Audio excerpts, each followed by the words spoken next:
Alright, it's day 34 here, and I've left behind the Digby Arm and the Digby Islands and the Bay of Fundy, and I've gone across the south coast here to the Kejimkujik Seaside Park.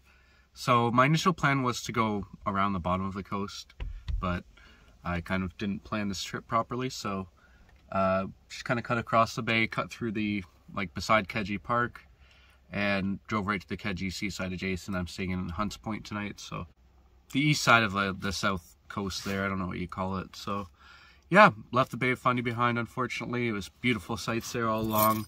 Something I'll say about Nova Scotia is, although it's got some of the most beautiful sights, they are difficult to get to sometimes.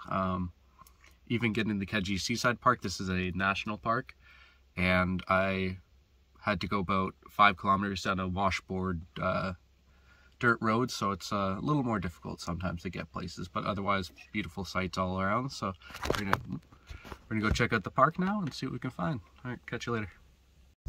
All right, so I'm here on the main path here at Kejimkujik Seaside. It's about a 5 kilometer loop from here that goes starting off in these meadows, and I'm not quite sure where it takes me.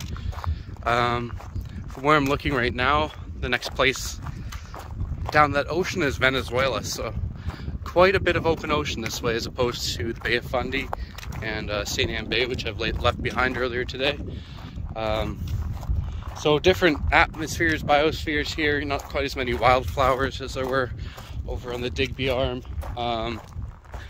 So kind of a different environment, but it looks like we're going to a bit more of a forest, evergreen type thing here. They did say there's a lot of bears, high bear activity in this area, so I just gotta keep vigilant, keep my head on a swivel. Luckily it's pretty low foliage here, not a lot of places for them to hide, so those forested areas I'm gonna have to keep a better eye on, but you know, I think I'll be able to see them from a distance if they are coming towards me and prepare myself.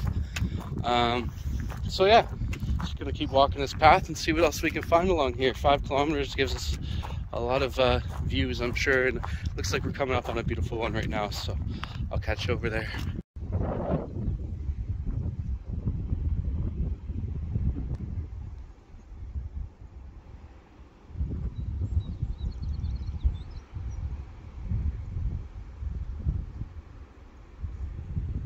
So the path has taken us into one of these evergreen forests, I believe, or some kind of tree along those lines.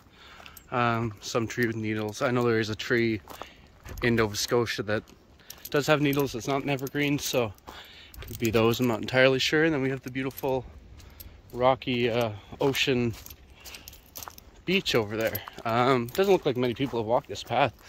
I'm not seeing a lot of footprints in the more wet parts, so as far as I know, this park was actually temporarily closed for a little bit of time, so I think it might have just reopened recently, and maybe not a lot of people know it's reopened yet, so definitely check this out if you're in the area. So far it's beautiful, and I'm sure there's still more to see. I know there is kind of a cape. I'm not sure if there's a lighthouse there, but lots of lighthouses everywhere, so I'm sure there is. So we'll get to see what we have ahead of us. So I'll catch you up to you a little further.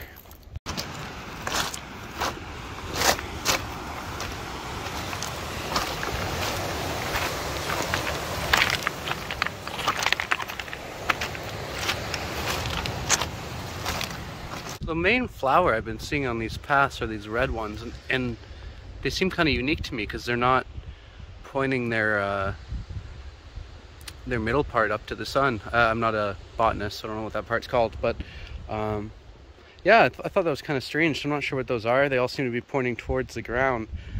This dark red color, see some of them are very, very dark red, like that one over there. So interesting little flowers that are very abundant here in these meadows. So I'm not sure what those are, but interestingly they're pointing at the ground, so never seen that before. I'll catch up to you soon. All right, so we're here kind of at Cap Jolie, or Point Jolie, Cap Port Jolie Head. That's what it says on the sign. So yeah, beautiful scenery, beautiful views, as most of the East Coast produces. But a cool little thing here is we have this, the foundation for this house here, which according to this used to be a sheep farm over here. So I've walked this long trail out in the middle of nowhere, but apparently there used to be roads and telephone lines coming out here, and a huge farm with a flock of 1,000 sheep, it says. And that was back in 1912 till about 1925, which when it was sold in kind of an estate sale, and then eventually the province of Nova Scotia got a hold of it, and then the government of Canada, which is now the Kejimkujik Seaside Adjunct Park. And yeah, so very foundation from 1912 here, still standing strong. Obviously it's crumbling a little bit, it's not been maintained, but it could have I'm sure it still would have been a house if it had been cared for. I'm not sure, but as you can see, the waves are a little bit bigger here, out on the actual ocean instead of the bay. So yeah, pretty cool, I thought. And yeah, we're going to continue along the path. I'm not sure what else we have along here. Take a quick look at the map here, because I've been looking at a map on my phone that's not the best. So it looks like up ahead we're going to continue along the coast. We have a bit of a lookout up a smaller trail, and there's a seasonal restricted area that we can't go to, and then we're going to start hiking our way back.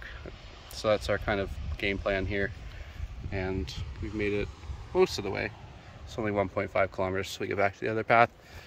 But yeah, these beautiful white rock beaches, and very enjoyable walk here along the Kejimkujik Seaside Park. Catch you soon.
So I'm coming to the end of the Kejimkujik Seaside Trail here. Nice flat, not much grade on it. Nice gravel like this the whole way. Pretty good path. I'd say the best sites were kind of off of that big 5-kilometer loop I did. So if you ever do come here, if you do have other stuff you want to do in the day, you don't necessarily have to do that giant 5-kilometer loop and add about 2 hours to your hike. So yeah, there's the beautiful white sand beach. There is a couple other things that were just along the main trail there. So that trail's only about 2 kilometers, a little less walking. So yeah, if you're ever coming to Kejimkujik Seaside, which I would highly recommend, just keep that in mind. You don't necessarily have to do that long loop. Doesn't add too much. But yeah, I'm gonna get going to the boondock location very soon. Go back to the RV, get some food in me, and get going. So I'll catch up to you when I get there, and I'll give you a bit of an update. Alright, so I'm here at my host location here in Hunts Point, Nova Scotia. Beautiful location. I'll show you when I get outside there on the way. Just right across the water. But the hosts unfortunately aren't here, so I sent them a message letting them know I arrived, and they let me know that there was an event happening down the road.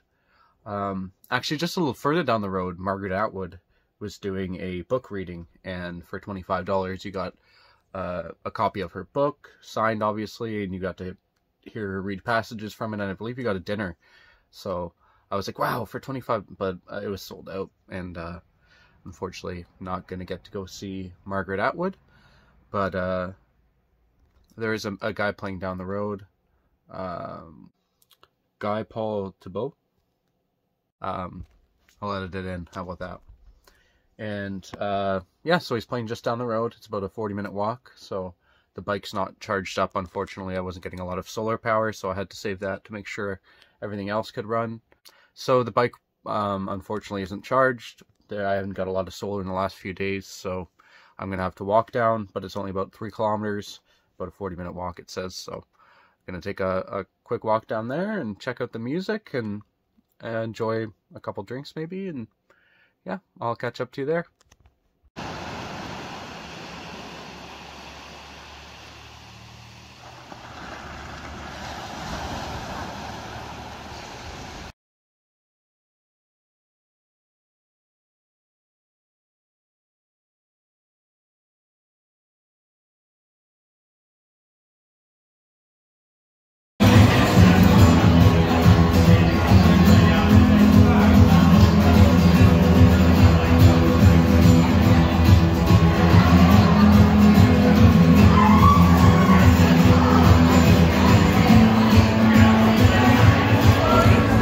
No problem.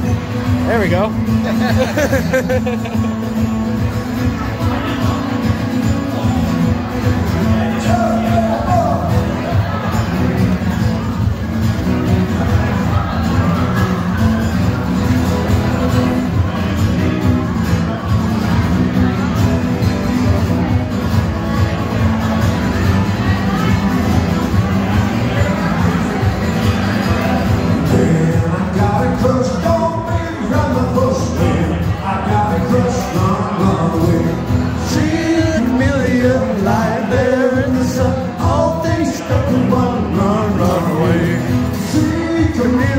Lying there in the sun, all things to everyone, run, run away. See Camellia lying there in the sun, all things to everyone, run, run away.